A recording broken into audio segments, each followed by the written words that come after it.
here's the story. Let me give you the story. So that particular product, Kids 5 a Day, was a product that we launched in the UK friggin' ages ago. To tell you how long ago, the image, that kid, is my eldest daughter, Isabella, when she was 5. So that's, 7 years ago. And the whole product was built around this notion that Isabella would only eat, as far as fruit and vegetables goes, she would only eat tomatoes. And so Natasha and I were at our wits' end trying to get her to eat some other fresh fruit and vegetables. And so I put together, along with a department at the UCLA in the States, Department of Nutrition, a product all about hiding organic fruit and vegetables in this chocolate flavored milkshake. And so that was the premise for the product. We knew our target market, yada, yada, yada. And we launched Kids 5 a Day, and it went friggin' nuts. It sold for, it's an interesting marketing story. It sold for 30 quid. So it was $29.99 it sold for. And we sold it on subscription, meaning we gave a discount for the first one, and then it was auto bill $30 quid a month on the back end of that. At the height of the business, we had close to 30,000 subscribers of that. So if you do the math, you'll quickly realize that that's just under £1 million a month for that business. So it did quite well.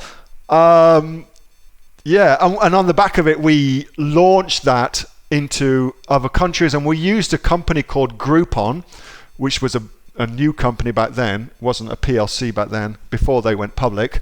And we used Groupon daily deals to launch that product. That was the initial sale of that. Anyway, so point of the story is, when I sold that brand, that business, the people what purchased it then took it into retail. So they did that retail strategy. So they took a brand that had been selling online, because it was an online business. That was and still is my background. And then they took it into retail as well. So I guess I've been a part of that.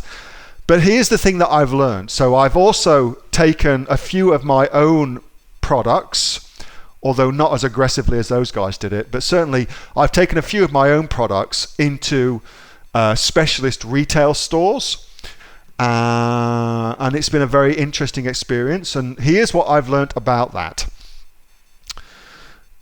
Retailers in brick and mortar stores, it costs them much, much more money to test a product than it costs you and I as online people.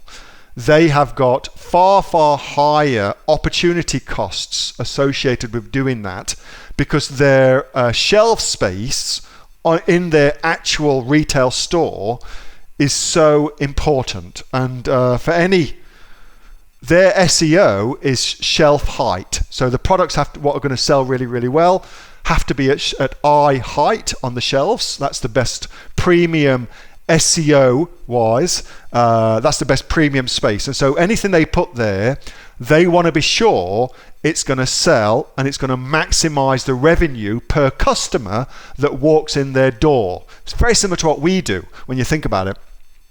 Anyway, so because of that, they are loath to try new products, because they don't want to put something in that premium space that's not going to sell, and therefore going to lower their per customer ROI.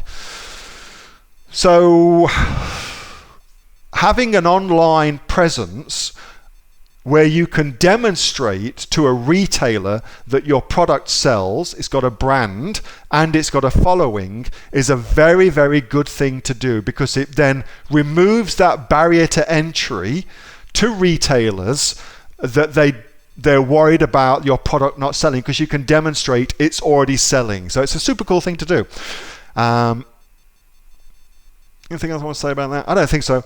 I know quite a few people in the Aussie online entrepreneurs.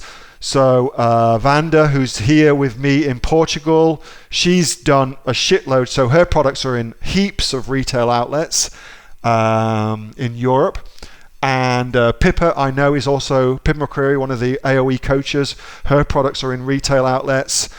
So I know there's quite a few AOE members that have done it and done it successfully as well. So yeah, it's a cool thing to do. And if you think about it as well, Amazon has done this. This is exactly what Amazon has done with their Amazon Go stores. That's exactly what they've done. They've taken their best sellers in various categories and they've simply put them into a retail store outlet. So that's the entire premise of their business for doing that.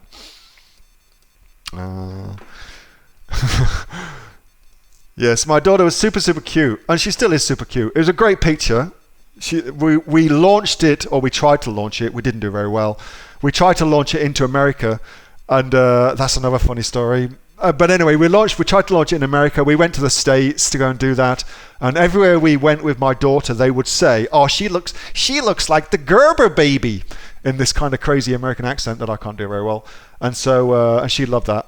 But we couldn't launch it. It was a friggin' flop-tastic in America, that product, because the American kids hated it because it wasn't sweet enough. It wasn't sweet enough for them. So they were like, "This sucks. It's not got enough sugar in it." And so we couldn't sell it there. It bombed spectacularly. Yeah. Crazy. No, my daughter does not get any royalties for that. That's all Daddy as her manager. Daddy gets everything right now until she's older.